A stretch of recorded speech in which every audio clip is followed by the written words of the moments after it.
There are 32 structures in Minecraft, but none of them compared to the removed ones. So I'm going to be recreating every single one, starting with the Herobrine Shrine, which obviously doesn't work. At least I hope it doesn't. Anyways, as the video goes on, the structures are going to be getting crazier and crazier, even building structures that literally break the game. So let's get to work on the next structure, which almost nobody knows about since it was removed all the way back in 2015. So let's quickly get all the materials for it. And now that I got the materials, I just need to build it. And while I build it, let me tell you a little bit more about this structure. So it was originally added in Minecraft Pocket Edition in place of the Nether, since mobile devices couldn't handle the Nether, and it was known as the Nether reactor core. And now that I'm done, I just need to add some finishing touches to the interior, and last but not least, I need the Nether reactor core, but it kind of doesn't exist anymore. However, using some super secret hacker mechanics, I could get one. Okay, that may or may not be retextured diamond blocks, but let's not worry about that. The only thing we should worry about is the next removed structure, which is the ginormous brick pyramid from Infdev. But there's two problems I gotta solve before I start building it. The first one being that I don't know the dimensions of it, so I'm gonna have to go all the way back to Infdev to find out. Whoa, look at these graphics, they look so old. Anyways, now that I'm here, I need to start searching for the brick pyramid, but the only problem is it's extremely rare. However, I'm just gonna hope I get lucky and go exploring.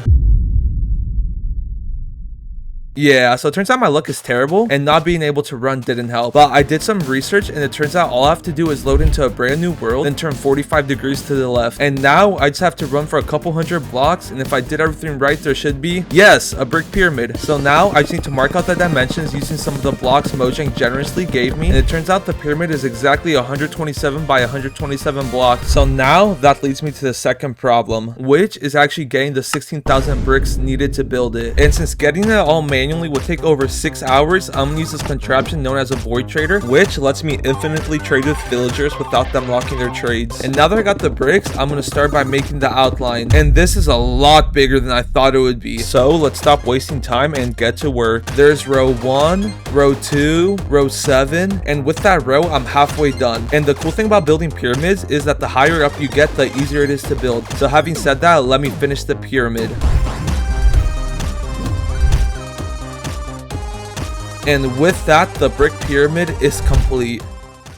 Kind of. You see, there's parts of the pyramid that don't touch the ground, so I'm gonna go around connecting all of it to the ground. And now I'm actually done with the brick pyramid. Now, before I move on to the medium difficulty structures, there's actually two more extremely easy structures I'm gonna rebuild. The first one is the glass pillars that were added all the way back in the beta version of the game. And these pillars used to be the main way to locate the stronghold, but they were later removed and replaced with the Eye of Ender system that we all know today. So with that being said, let's get some sand and smelt it for glass. And now I just need to go to the stronghold and build the glass pillars. There's the first one done, so now I just need to quickly build the second one. And now that I got those out of the way, it's time to move on to the last easy structure, which is the Infdev house. And all it was a small 7x7 house that you used to spawn in, and there was actually two variations of it. The original one was made out of mossy cobblestone, while the second one was made out of oak planks. Also, these houses had 2 torches and 3 chests. One chest contained basic starter gear, the second one was full of TNT, which I could just make using gunpowder from my raid farm, and the final chest contained a stack of every block in the game. But that sounds like way too much work, so I'm just gonna put a piece of meat in there and call it a day. And now that I'm done with the easy structures, it's time to move on to the medium ones. So on that note, let's start working on the first medium structure, which is the Xbox 360 tutorial world. And there's actually 11 unique worlds, but for the sake of simplicity, I'm just going to be recreating the most popular one. Also, to make this structure feel a bit more nostalgic, I've added a texture pack that makes Minecraft look a bit older. So with that being said, let's find a place to build it, and I think right here should work. So let's start by flattening out the area. And now using grass, stone, and dirt, I could start building the custom terrain. The only problem is I don't have grass, stone, or dirt. And now that I got those materials, I could start building the terrain. And if you were wondering how I know where everything goes, it's a mod called Limatico, which pretty much lets you make blueprints of pretty much anything in the game. So with that being said, let's finish up building the terrain. And as you can see, the terrain is looking a bit plain. Get it? Since it's a plains biome. As I was saying, I'm going to be adding trees and bone meal in the ground to add more life. Now the next thing I need to do is add fishing ponds. And since the sand just falls straight down, I need to add a layer of blocks under the sand, then place the sand. And now last but not least, I need to add pathways that go all around the structure. And that's the terrain done, meaning I can start working on the buildings. And there's actually 8 different ones scattered throughout the tutorial world. And since most of them are pretty small, I already have the materials for them. So I'm going to speedrun them, starting with the most exciting one. The broken down wooden house. Woohoo! Yeah, I hyped that up way too much. The next building is a watchtower, which is pretty self-explanatory. Now this next one is a desert temple, and in the tutorial world, it's located in the desert biome. But in my world, it's kind of not a desert. So with a quick jump cut, boom, a desert has magically appeared, meaning I can now build the desert temple. Also, this temple had a redstone contraption that dispensed paper every single time you went in. Why paper? I have no idea. Anyways, the next part I'm going to work on is a farm area, which contains a mini garden and a pen for animals. And I don't even know if you could call these buildings, but I'm just going to roll with it. Also, these pens are normally supposed to be filled with dogs, chickens, cows, pigs, and sheep. But as you can see, my pen has none of those. So enjoy this super crazy montage of me collecting them all.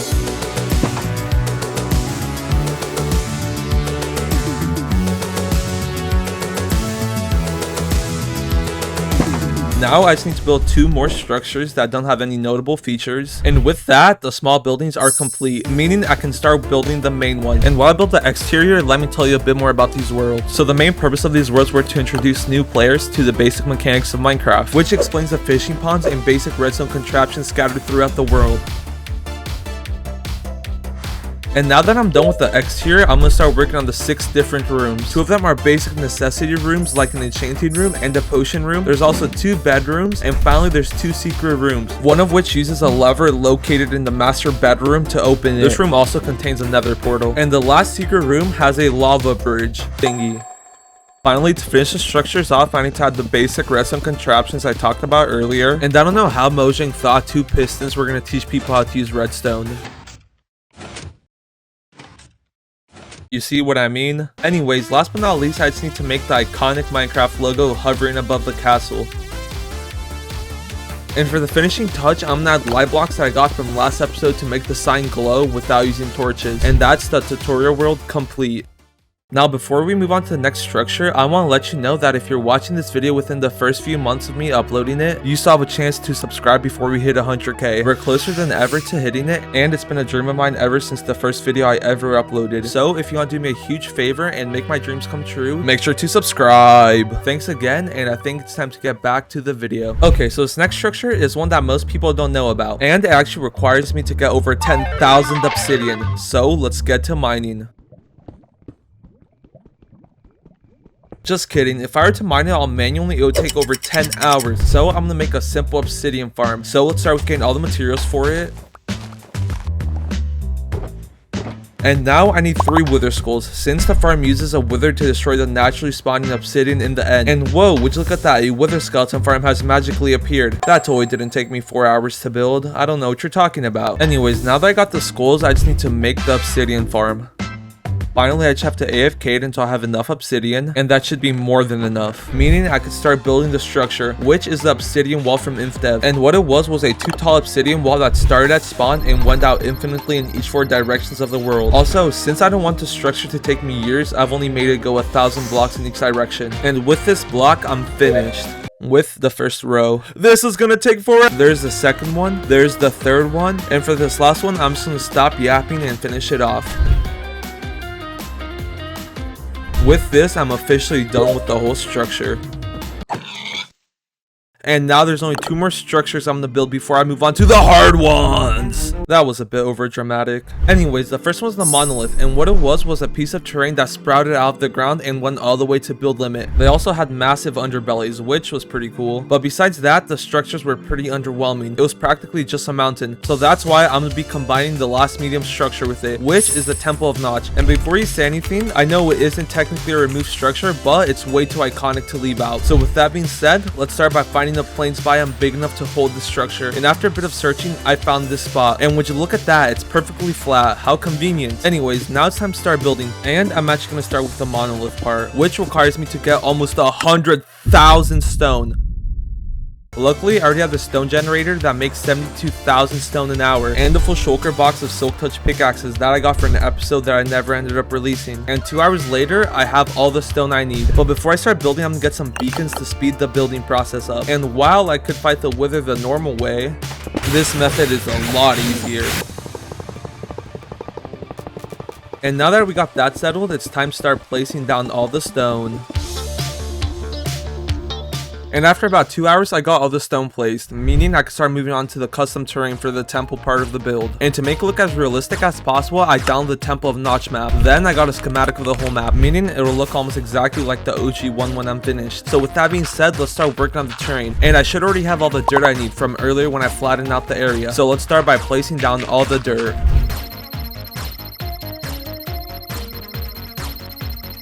Now I'm going to go around adding these patches of grass blocks so the dirt will turn into grass, and you cannot tell me this time lapse isn't satisfying. And now before I move on to the actual structure, I'm going to polish up the terrain, starting with going around and planting loads of trees. And if you're wondering how I got all the saplings, let's just say it took lots and lots and lots of running around. And the terrain is still looking a bit plain, so I'm going to go around spamming bone meal. Finally, I'm going to make the river that's passing through the center of the entire structure, and I'm also going to add water to the waterfall. And placing all this water down is going to take forever. That took way too long. And now that the terrain is looking good, I'm going to move on to the actual structure part of the build. So I'm going to start off by making the path that leads to the temple, and it's really simple. All it is smooth stone slabs, then it has these pillars with dispensers on top of them. There's also a gold ring on top of the entrance. Finally, there's a well, and this well is actually the way you enter the temple. Now the next thing I'm going to work on is a huge notch head. It's pretty much just stone, dirt, and it also has a bit of glowstone. Also, if you didn't know, Notch was actually the original creator of Minecraft, and if it wasn't obvious already, the face of the temple is based off of Notch. And with this block, I'm done with the easy part of the build, meaning I can move on to the redstone part of the build. But that also means I have to collect lots and lots of materials. And while I could collect them manually, I already have farms for practically everything. You know, it would be a shame if I just...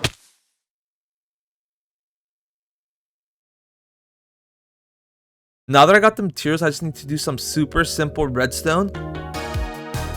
Now I'm also going to add the rewards to the dispensers, which are gold and diamonds. And that should be all the redstone done, meaning I just have to clean up the area, and I'm finished with the build. And if you're wondering how the temple works, you need to first go up to this wall and drop a piece of gold into it. Doing this will open the gates, and if you're lucky, Notch will wink at you and shower you with riches. But if you're unlucky, Notch will cry and you'll get dropped into a pit of lava. And now that I'm done with the medium structures, it's time to move on to the hard ones. And there's actually 2 of them. Also, the reason these are classified as hard is because they literally break the game, or they're just extremely hard to build. So with that being said, let's get to work on the first hard structure, which is the Farlands. And I don't just want to build the Farlands, I want to build them at the world border, which is where the Farlands were before they were removed over 10 years ago. And to make this structure more manageable, I split it up into 4 phases. So with that being said, let's get to work on... Okay, so before I do anything, I need a schematic of the Farlands. So I've hopped into Creative World so I could start designing. And after 30 minutes, I've cooked up this masterpiece. Yeah, who am I kidding? I don't know how to build. Luckily, I have a better idea, which involves me going all the way back to beta 1.7, and in this version, the Farlands still existed. So now, I just gotta walk 13 million blocks in one direction. Did you really think I was going to walk that far? You see, since you walk an average of 4 blocks a second, it would take 38 straight days in real life to run that far. And that's without any breaks. And since I don't got that type of time, I've used some super secret methods to get to the Farlands within 5 minutes. So now that I'm here, I just need to update my game to 1.20. Then I need to get a schematic. Next, I'm going to transfer the build to a creative world. And now that I'm in creative, I'm going to clean up the build a bit. Then I'm going to hollow the whole structure up. And finally, I just need to get one last schematic of it. And now for the materials. That's kind of a lot of materials. So I'm gonna do what I do best and let future me worry about that. Meaning it's time for... Alright, now that I got that settled, I need to find the fastest way to get to the world border. And since it's about 30 million blocks away, it's gonna take forever, right? Well, kind of. You see, if I walk by foot, it would take 80 straight in real life days. But if I go to the Nether, it would cut that time by 8, since 1 block in the overworld is equal to 8 blocks in the Nether. And that would make it take only 11 days. Also, that's not counting all the food I would have to prepare. And even though 11 days isn't that bad, there are way faster ways. For example, the fastest a normal horse can run is 14 blocks a second, and pairing it with a Nether would make it take only 3 days. And the last normal method is using elytras, but that would require over 150 elytras and tens of thousands thousands of rockets. And plus, there's a way faster way, so why even bother with that? So with that being said, let's move on to the final method. And I don't know if you've noticed, but I've been emphasizing the word normal a lot. And that's because this last mode of transportation is anything but normal. You see, there's this one April Fool's update called 3D Shareware, and this update holds the fastest way of transportation in the game. You see, if I type how do you turn this on in the chat, a horse will appear, but not just any horse. This horse runs 126 blocks a second and can jump 34 blocks high, making it take only 8 hours to get to the world border, which I'm pretty sure is a lot less than 86 days. So with that being said, I just need to use a program known as MCA Selector to transfer this bad boy to the main world. And now I'm just going to make a super fitting cage for him.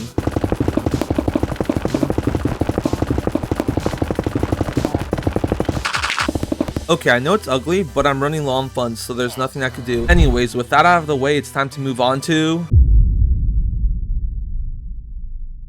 Okay, so now for this phase, I need to get the 100,000 plus materials. And luckily, the material list only consists of 3 main blocks: stone, dirt, and coal. And I'm going to start with the coal, since it's the one I need the least of. And since there's no way to farm it, I'm going to have to get it all manually. This is going to be so much fun.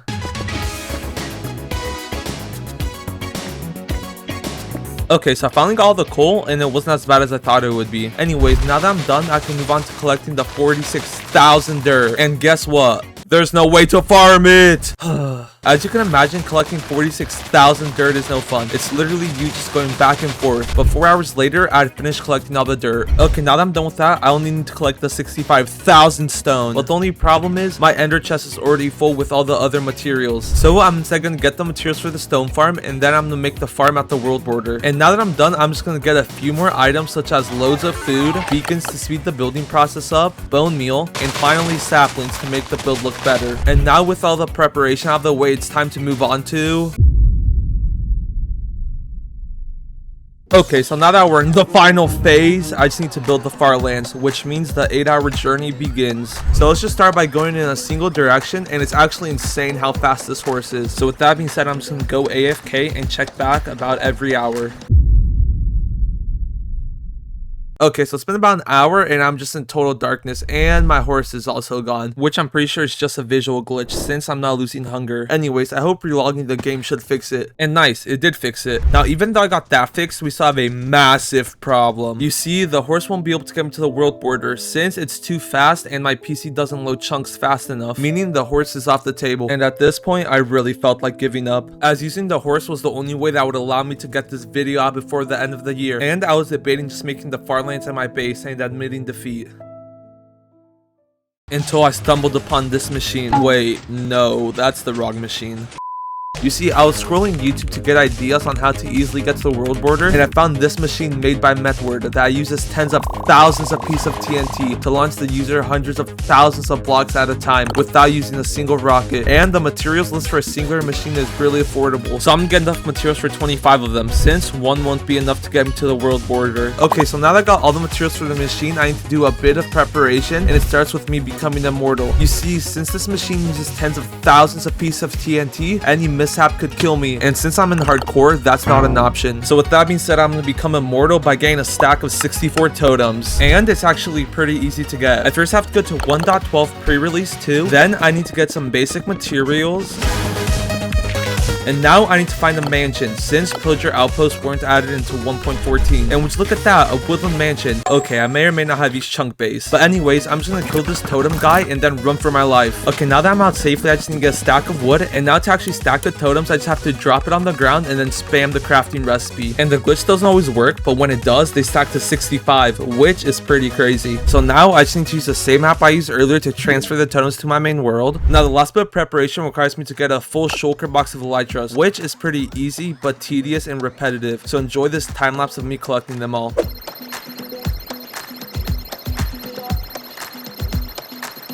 Okay, and now that I got all the elytras, I'm gonna perfectly enchant them and rip to my levels. Also, I'm gonna collect loads of bottles of enchanting so I can repair my elytras on the go. Anyways, now that I'm done with the main part of the preparation, I'm just gonna make this little contraption thingy, and that will come into play later. So now that I'm actually done with the preparation, I just need to build the machine.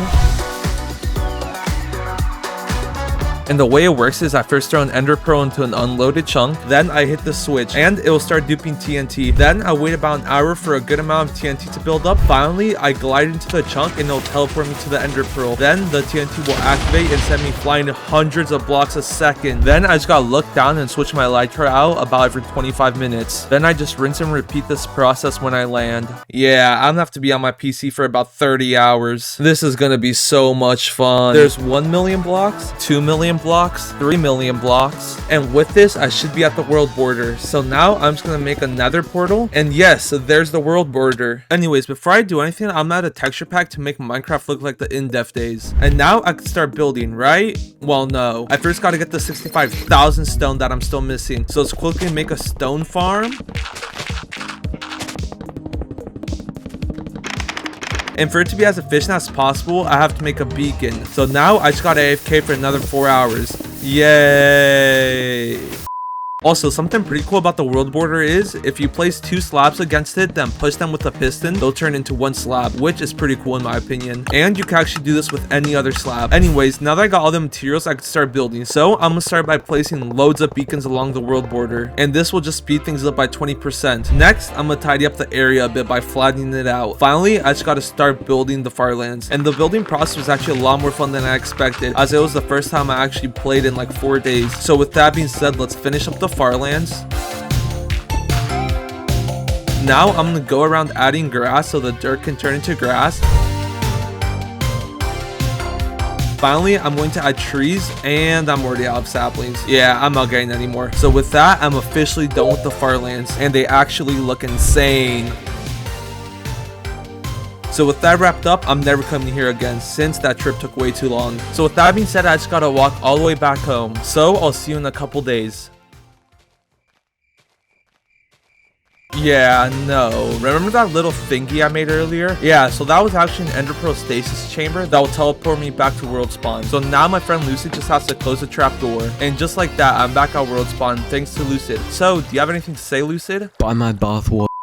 Okay, now that I'm done with the farlands, I just need to make the final structure that breaks the game. And this one is more of a transformation compared to recreation. So with that being said, I'm going to be making the village illegal using the loads of illegal items I got from last video. So let's start by finding a plains biome village. And this one should be perfect. And I'm actually going to start with transforming the landscape. So I'm going to be replacing all the path blocks with snowy grass blocks. And I actually really like how this looks. And now that I'm done with the path, I'm gonna move on to the lighting. And as you can see, this village is still using torches. So I'm gonna go around and replace all of them with light blocks, since they're the best normal way to light up a place. Now the next thing I'm gonna legify is... Wait, I don't even think that's a word. Is it a word?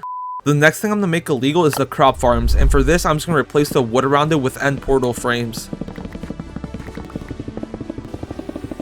And now to finish off the landscape, I'm going to be replacing all the leaves on the trees with monster spawners. Why, you may ask? Because I think it'll look cool. But anyways, now that I'm done with the landscape, I'm going to start working on the buildings. And I'm going to be replacing all the stone with bedrock. Also, fun fact, stone and bedrock actually share the same texture, but bedrock just has more contrast. And this village looks wrong on so many different levels. But I'm going to be making it look even more illegal by replacing all the wood with end portal gateways. The only problem is, end gateways don't exist as an item. Well, in Java they don't, but Bedrock is a completely different story. So with a quick transition, we're now in Bedrock. And as you can see, I already have the end gateway, and that's because I already got that in the previous video. Now to actually transfer the end gateways to my main world, I first have to make the shape I want them to be in. Then I could use this app called Amulet to copy the shape of the end gateways. Finally, I could paste that same shape into my hardcore world. And I have to do this for every single house. I have a feeling that this is gonna take a while.